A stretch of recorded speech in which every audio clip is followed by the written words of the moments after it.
Hello YouTube and welcome to GrunfWorks. This is episode 64 of the Interplanetary Voyage of Exploration, and it seems that in our previous episode our Minmus trip has yielded us 367 science, which we want to put to good use in terms of our research. So now I'm trying to see what could we unlock, what useful node we could unlock with that amount of science.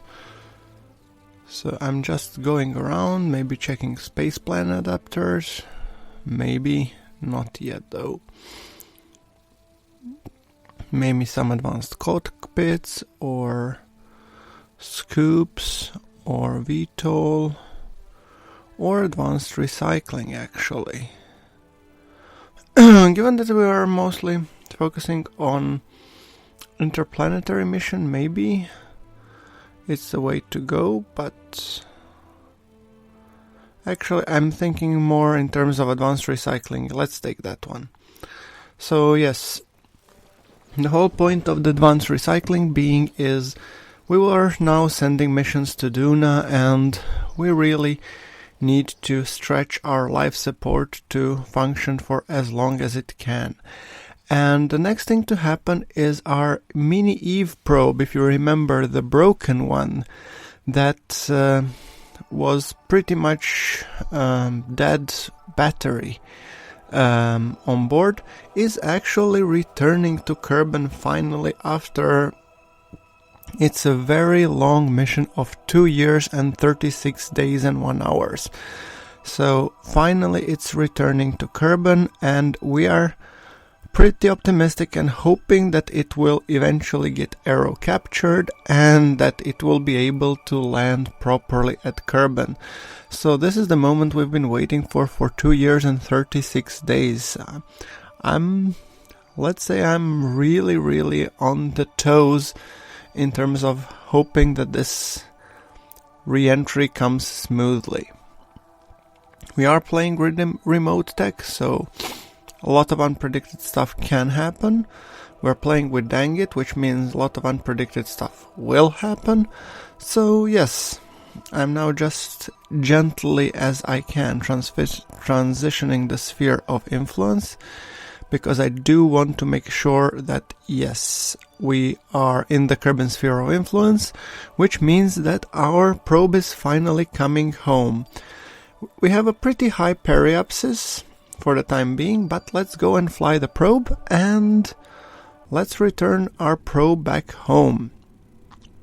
So we want to be burning radially inwards just to lower our periapsis, and we want to put our periapsis in the height of 19 kilometers. And if you I have decided to cut the burn out of the picture. It's a little bit boring, so I figured might as well, save you the trouble.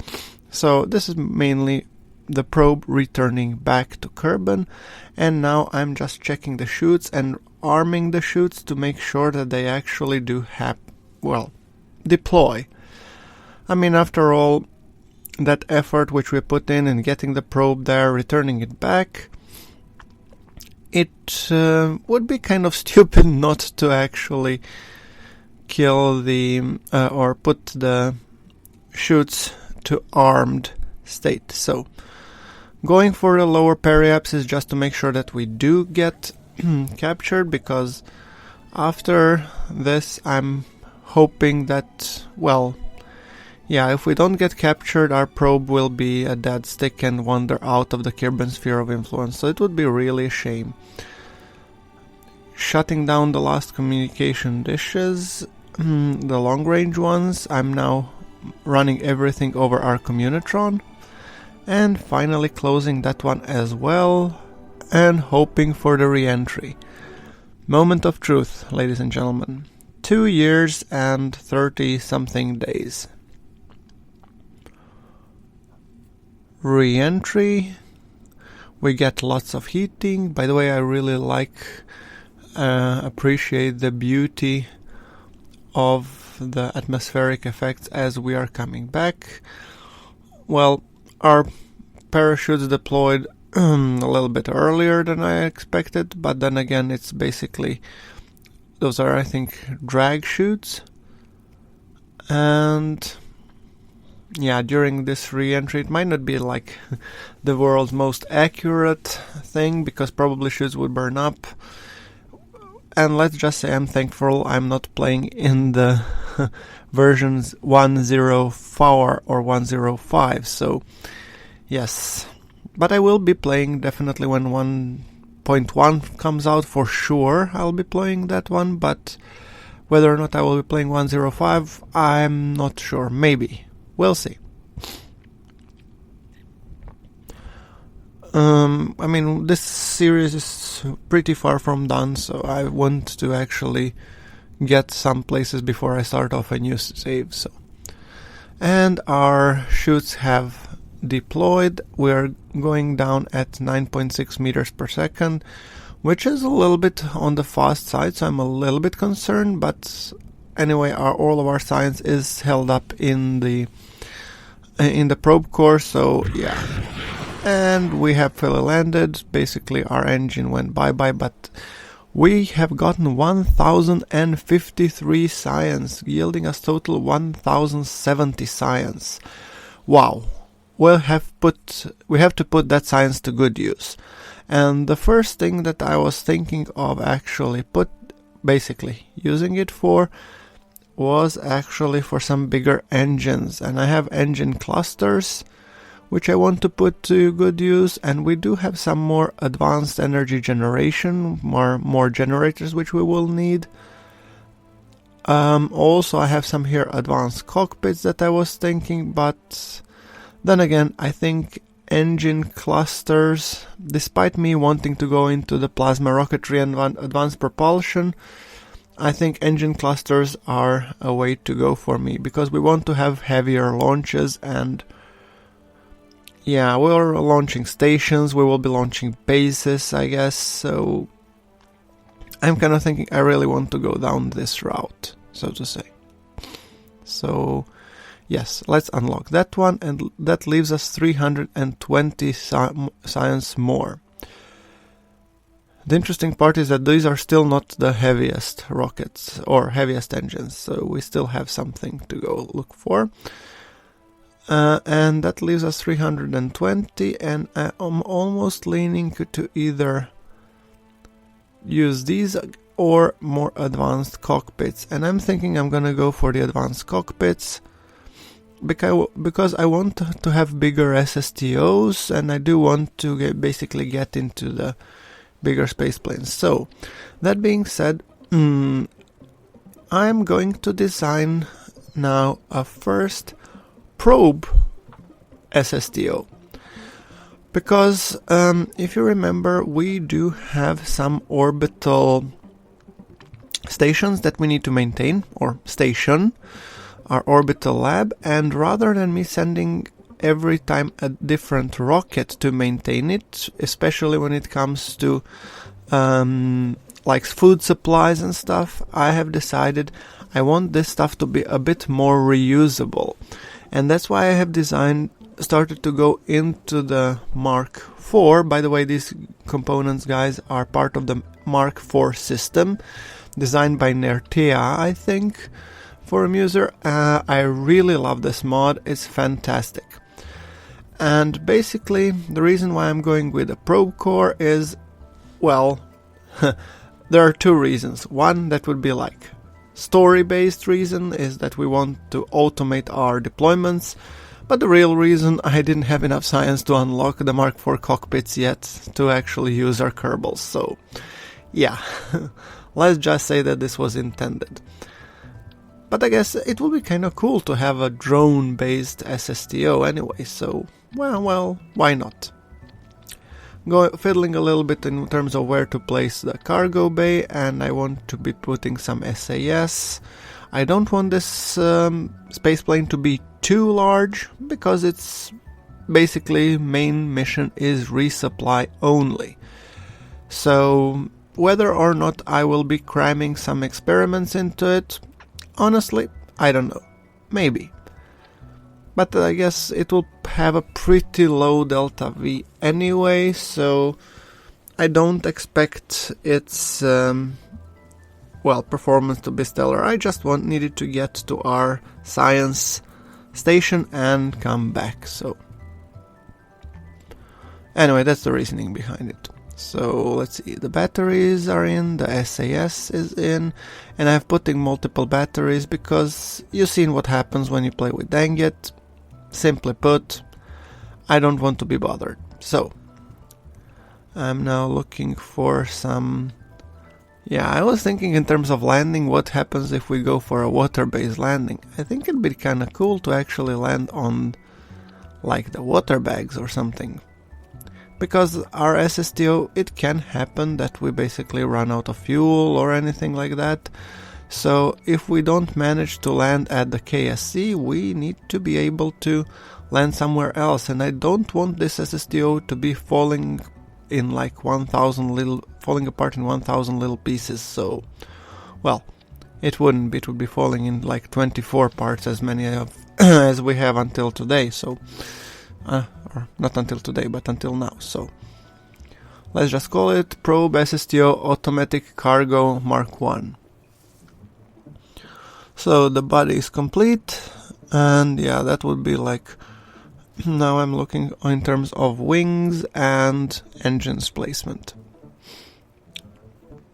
The rear of the plane is designed in such a way because, simply put, I didn't have any other components to put back yet. I haven't unlocked them with my science, so yeah, a little bit limited with this one, but we have to unlock also spaceplane adapters and I guess experimental cockpits to be really fully utilizing the Mark IV system. But this also challenges me, I think, to actually design a smaller, more compact plane, which I actually like. So, no harm, no foul. Small wings. We don't want wings to be too large because then they will be introducing a little bit of drag. We do want sufficient lift, and I think I really like this design of my winglets. I don't know, for some reason they are very aesthetically pleasing, and from what I've seen from far, they do introduce some yaw stability, which is actually kind of nice. Okay, so center of mass, center of lift, they are currently a little bit offset, but I will be putting canards at the front, which should hopefully offset that and put them into the better alignment. Anyway, so yes, a little bit, not 100% in line, but well, I'll just have to live with it. Once I actually put these wings on top, as you can see, perfect alignment in terms of center of mass and center of lift. That's exactly how I want it. Perfect. So now I'm gonna put these big ass intakes, which should be housing our engines, because we don't have any engine pushing from the back, so the main engines will have to be on the wings. And here I was thinking sabers, because in several episodes ago we have actually unlocked the rapier technology, which allowed us rapiers, which we use for our initial SSTO. But for this one I'm thinking more in terms of sabers. They have very decent fuel economy and also very nice thrust. And I think they look kind of cool, especially when coupled together with these kind of intakes. So, time to put some more control surfaces. Let's see, hold on. First, let's put the rear control surfaces, which we'll be using for authority in terms of pitch and roll. These two tails, which you saw, guys, on the top of the plane, are used to regulate yaw. So here I'm killing pitch and roll and giving yaw full authority. Same here, and on the front canards we also have the pitch and roll authority. No yaw. Yaw will be only on the frontal ones. So now I'm just trying to toggle the mode on the sabers to see how much delta V we have once we switch to rocket mode. And it's 2,300 delta V, which I think it's pretty enough. So now I'm switching them back to the air breathing mode. I think it looks kind of cool. Let's put some of the air brakes. I have not yet unlocked the bigger air brakes, so I'm putting the smaller ones. Then I'm putting the RCS thrusters, which are very important. We did put some monoprop, but also these are very important because we will be docking to the space station, and the docking is in the nose of this SSTO. So, okay, and let's put some wheels. Oh, sorry, actually, let's finish up in terms of RCS first. I do want to have a well-balanced craft, so I'm using RCS build aid just to make sure that all of my wings are properly put. Then I'm putting action groups for the sabers so that I can switch them at the same time, also closing down intakes. And then I'm putting on the 4 radio, or yeah, I think in 6 and 7 I will be putting the airbags, inflate and deflate. It's for water-based landings only, like I said, so okay. Landing gear, I think that's pretty much it. We want some more air brakes. For this heavy SSTO we need lots of small air brakes because, yeah, we're still waiting to put on larger air brakes. And as always, guys, I'm putting them into separate groups. One is the light group, which is always 10, and that one just enables 2 sets of air brakes, while the full air brake is always mapped to 9. Putting some struts because I want to be strutting these engines together with the fuselage and making sure that this doesn't wobble and go crazy on me. We do need some structural stability. Okay, and with that being said, I actually like how it looks. It's small, it's chubby, but it should get the job done. I'm also putting some parachutes at the rear of the craft, which I want to be using as drag chutes, I guess. So let us simulate the vessel.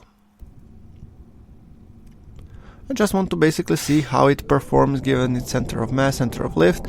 It does have a little bit low thrust to weight, 0.55. For an SSTO, this guy is pretty much borderlining. I try to avoid having my SSTOs having anything less than 0.6 thrust to weight at takeoff.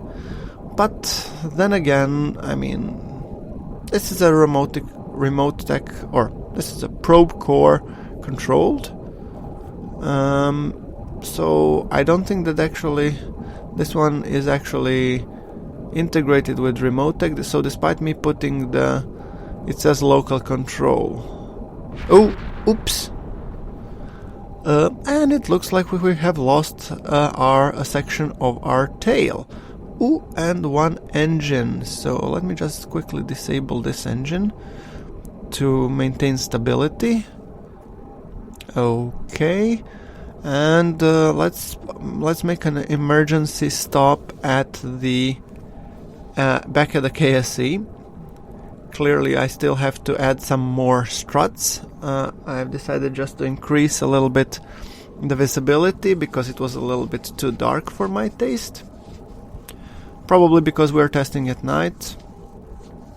Overall, this SSTO looks still pretty cool despite the fact that it just blew up on me, especially in terms of its rear. But so far it flies pretty stable, and the thrust, even with the thrust weight of 0.3, I'm able to control it, which is more than I could say for some of my other designs. So I'm pretty happy with it actually. So, once again, guys, the importance of doing simulation and testing. So let's see how well will this guy perform. Going in for the landing. Slowing down our thrust. Opening up air brakes and touchdown. Perfect. Deploying the chutes to help us decelerate. wobbling a little bit on the runway there, but still great. Well, that's, guys, pretty much it for this episode. In the next episode we will be flying this bad boy. So once again, thank you very much for watching. Like if you like this episode, and hit that subscribe button for more KSE content that should be coming soon. Thanks again, and bye.